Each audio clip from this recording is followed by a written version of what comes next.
sehat? Sehat. Tuhan. Apapun alasan kami mengajak Ibu berdiskusi kita bersama di sini adalah adanya penilaian kinerja yang sinkron pada PMM kita. Dan di poin ini ada pilihan belajar. Ibu sudah mengisinya agar kita sepakat bahwa apa yang Ibu isi itu sinkron dengan apa yang diisi oleh kepala sekolah. Ya. Dibuat di sini apa tujuan yang ingin Anda lakukan untuk meningkatkan kualitas praktik kinerja Anda. Lalu Ibu menjawab, tujuan tindak lanjut yang ingin saya lakukan adalah mendampingi anak yang masih cukup memahami dan meminta teman sebaya untuk berkolaborasi dengan temannya di kelompok. Apakah itu sudah benar dan tidak ada lagi tambahan dari Ibu? Iya. Kira-kira saya jelaskan karena terlalu singkat di situ apa. Benar. Ya. Jadi maksudnya ini nanti anak yang memang menurut saya masih cukup akan saya panggil secara pribadi. Artinya pembimbingan dulu dan kemudian kadang bahasa guru kan belum tentu bisa dicerna oleh semua anak. Jadi anak yang saya rasa mampu akan berkolaborasi dengan saya untuk menyampaikan apa kira-kira materi yang belum dipahami anak. Kira-kira begitu maksudnya. Oke, terima kasih Bu. Dan huruf yang akan diisi ini, yang Ibu isi yang saya baca tadi masih 169 dari 500 kata. Berarti yang Ibu tambahkan ini masih bisa diisi sebelum saya isi nanti. Ya. Yang kedua, apa upaya-upaya yang ingin Anda lakukan untuk mencapai tujuan tindak lanjut tersebut? Jawaban Ibu di sini adalah upaya yang saya lakukan, satu, melakukan asesmen formatif sebagai umpan balik dari yang saya ajarkan. Dan yang kedua, melakukan refleksi. Dan yang ketiga, membuat kesepakatan. Apakah yang Ibu tuliskan ini sudah cukup? Iya, untuk poin yang ketiga, saya buat kesepakatan kepada anak, kira-kira bagaimana kalau misalkan Ibu buat metode begini, mampukah Anda atau memang sesuaikah dengan keinginan Anda, atau mungkin ada hal-hal yang harus saya evaluasi lagi tentang diri saya sendiri melalui hasil refleksi kepada anak. Betul, yang artinya kesepakatan itu harus sesuai dengan yang diinginkan siswa ya, iya, agar pembelajaran itu sangat menarik. Kalau demikian, Ibu tambahkan nanti di sini ya. Dan yang ketiga, kapan Anda akan melakukan tindak lanjut tersebut? Yang Ibu tuliskan di sini 6 Mei 2024. Sebenarnya saya sudah lakukan sebenarnya. Bahkan puji Tuhan kemarin terakhir saya buat lagi kemarin asesmen formatif untuk anak itu dan itu sudah tuntas. Sudah sangat luar biasa. Berarti tadi tambahan-tambahan dari poin sebelumnya tinggal menambahkan kalimatnya ya. Iya. Tapi Ibu sudah melakukannya, luar biasa.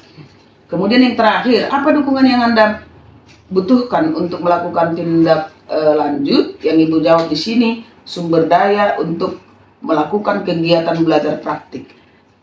Saya beri masukan dulu. Sumber daya itu dituliskan apakah kepala sekolah, apakah fasilitator, ataukah narasumber, atau mungkin proyektor, ataukah mungkin dari sisi sarana, itu bisa Ibu tambahkan nanti. Tapi pilihannya memang itu pilihan. Berarti tidak bisa ditambah. Itu pilihan. Nggak bisa kita buat alasannya. Baik Ibu, berarti Ibu memahami apa yang Ibu tuliskan. Terima kasih ya. Terima kasih. Dan opsional pilihan belajar dari platform Merdeka Mengajar ini dituliskan di sini. Apa tujuan tindak lanjut yang Anda inginkan dan lakukan untuk meningkatkan kualitas praktik kinerja Anda? Ibu jawab di sini, pengelolaan kelas untuk mencapai pembelajaran yang berpusat pada peserta didik. Iya. Dan itu sudah pilihan. Sudah. Baik, terima kasih. Kalau demikian, kita masuk pada isian penilaian atasan. Penilaian atasan ini tentunya bukan rahasia. Kita juga bersepakat, kalau Ibu bersepakat dengan siswa di dalam kelas, saya juga bersepakat dengan Ibu secara langsung. Itulah observasi yang kita lakukan ini. Di sini dikatakan, catatan kepala sekolah yang pertama, ini pilihan ya Bu, Ibu yang memilih. Bagaimana kesadaran guru ketika berefleksi Jawaban yang hanya kita pilih di sini adalah sadar tantangan dan penyebabnya berada di luar kendali diri. Itu yang pertama, ya. Sedangkan yang kedua, sadar tantangan dan penyebabnya berada di dalam kendali diri. Dan yang ketiga, sadar tantangan dan penyebabnya berada di dalam kendali diri serta dampaknya. Poinnya adalah menjelaskan penyebab tantangan yang berasal dari kemampuan atau keterbatasan dirinya, bukan dari faktor eksternal.